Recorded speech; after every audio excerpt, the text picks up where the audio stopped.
Is Rishi Sunak right that if Labour win, they will get into power, that they will damage Britain? Do you agree with him? 0207 862 2222 is the number that you need. The Prime Minister has warned that Keir Starmer will take just 100 days to irrevocably damage the country, he says, if they win in Thursday's election. Mr. Sunak said that Labour's policies such as scrapping the Rwanda scheme, taxing private schools and lowering the voting age to 15 pose, and I quote, a danger to voters.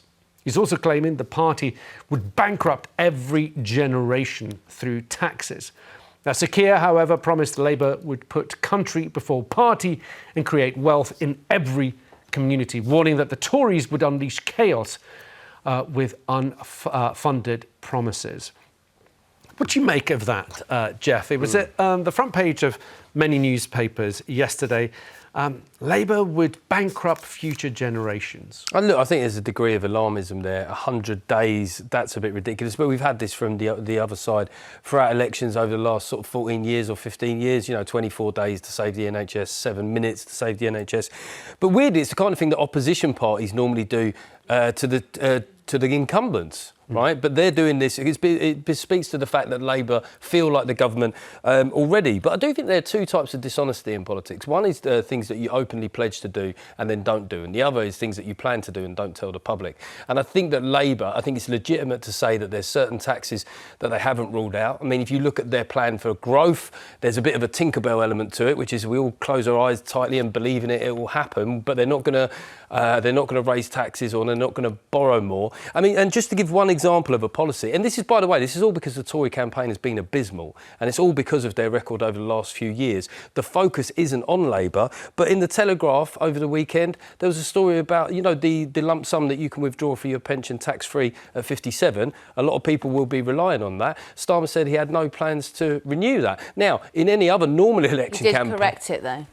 What's that? The Labour Party did correct it. So after the end, but normally that would have been a huge story. But because we've had D-Day, we've had Sky, we've had Gamblegate, every time there could have been scrutiny on Labour, the Tories have done something stupid to pull the focus back. But do you agree with Rishi Sunak? Do you think Labour is going to bankrupt generations to come? Generations is overstating it. I think within the course of a parliament, if they win a very big majority, whatever Starmer's agenda is, which doesn't terrify me, could get pulled radically left. OK. Ava, what are your thoughts? I think what he's getting at there is he's talking about this potential raid on capital gains, and he's talking about how, older people have accumulated wealth and they are planning to pass that wealth on down to millennials, and that's how millennials will eventually be able to finally buy housing. And so Sunak is pointing out that if they raid that, they won't be able to pass it on. However, what it actually reads like is it reads like a man who is totally out of touch and hasn't been living in the UK for the past few years. I mean, look, do I need to start screaming about Liz Truss and, how that, her short prime ministerial, her short stint as Prime Minister nearly did actually bankrupt the country. And, we've been living... And she did it in 49 days. She did it in 49 days, which was rather impressive. Rishi Sunak's concerned about 100 days. I think the problem is the message might actually get lost because it sounds like alarmism. If he just spoke about the specifics and he spoke about possibilities of asset taxes, wealth taxes, council tax rises, that would make sense to people. But he's gone in with this alarmism, and I actually think it won't cut through because of that. Yeah, we've had 14 years now of wage stagnation and growth stalling, and he's really overly relying on GDP that did increase. We are up by 0.1%, but as Nigel Farage correctly points out, GDP per capita is down. Yeah. Most people do not feel wealthier. They do not feel any better. And even though Sunak, he likes to take he likes to claim that he's got inflation down to 2%, whether that actually was to do with him or just happened naturally, that's another question for another day. He likes to rely on that. It still means that, prices are still increasing. They're still going up. I want to go to the calls, because I know people have got some views on this. Just as a final thing, this idea of bankrupting generations through debt.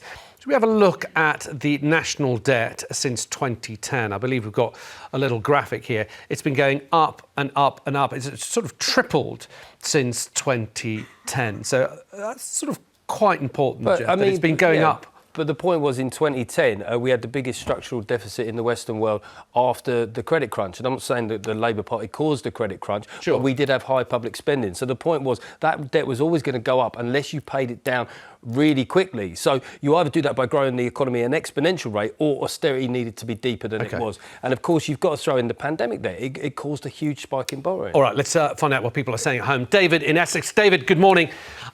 Do you agree with the Prime Minister? Do you worry that Labour are going to bankrupt generations and destroy the country? Well, I do to a certain extent, but I'll tell you what really worries me.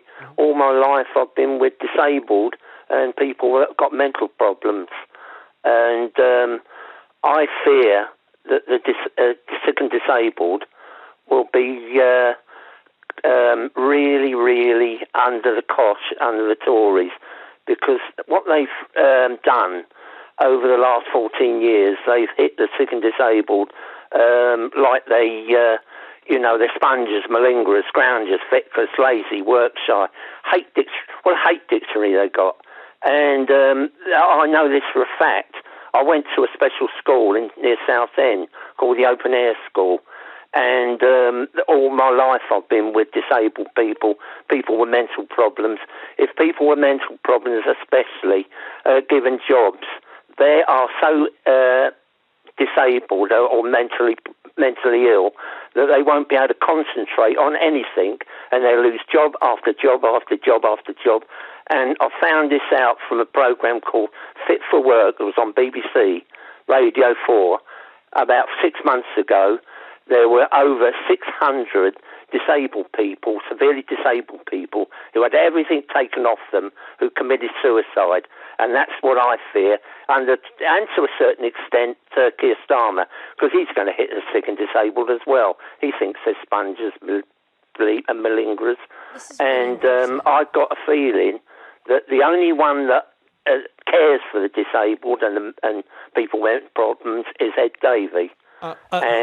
David, thank you. You were saying this is really important. No, this is really important because what Rishi Sunak has said is that he's going to recoup all of the money that he needs to reinvest into public spending by cracking down on quote-unquote benefit scroungers. And what's been pointed out to him by the Institute of Fiscal Studies is actually you're going to make people suffer. So, what he's essentially said there, de facto, Rishi Sunak, a vote for me means a vote for suffering. And, that's the choice I think that whoever comes in, obviously situations have to be handled sensitively, and if the collateral is 600 people taking their own lives, then that's wrong. But if you look at the amount of people on long-term sick and for mental health problems, whoever is in government, even if it was Ed Davey, would have to grapple with this. Yeah. But need I remind you that there was, 130,000 excess deaths. That's the estimate of the fallout of austerity. And but that is the fact check on that. There's a lot of people that think that, but I don't think you can conclusively say that. OK, David, thank you for your call, an important call. Let's speak to Jim in Kilmarnock. Jim, good morning. Do you agree with the Prime Minister that Labour would damage Britain? Yeah, I think he would. As I said, he never answered any question. He always wriggles his way out. And as I said, on Sunday there, with Laura Kingswell, why did he not turn up and go on her show? You're saying Keir Starmer doesn't answer questions? He doesn't answer questions, no. Do you think that Rishi Sunak do you think any politician gives you a straight answer? As I say, Sunak, I prefer Sunak. As I said, I'm SNP. I'm going to be voting SNP. Yeah. But as I said, would you cry it? Sunak is 100 times better than would you cry it Starmer. Because, as I said, there is more questions unanswered by him. All right, so Jim, let me ask you this. Put the questions aside for a second. Get your point, though. Definitely get your point. But if Sir Keir Starmer gets the opportunity or the chance or gets voted in to form the next government this Friday, do you think that in 5 years' time this country will be in a worse state than when he found it?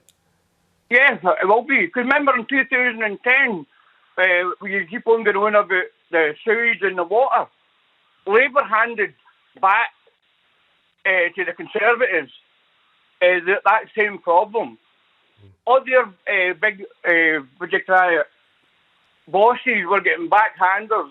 And as I said, the sewage built up to 2010. All right. OK, Jim, thank you. Let's take another call. Lee in West Yorkshire. Lee, good morning. Do you agree with the Prime Minister? Do you think that Labour government would damage Britain?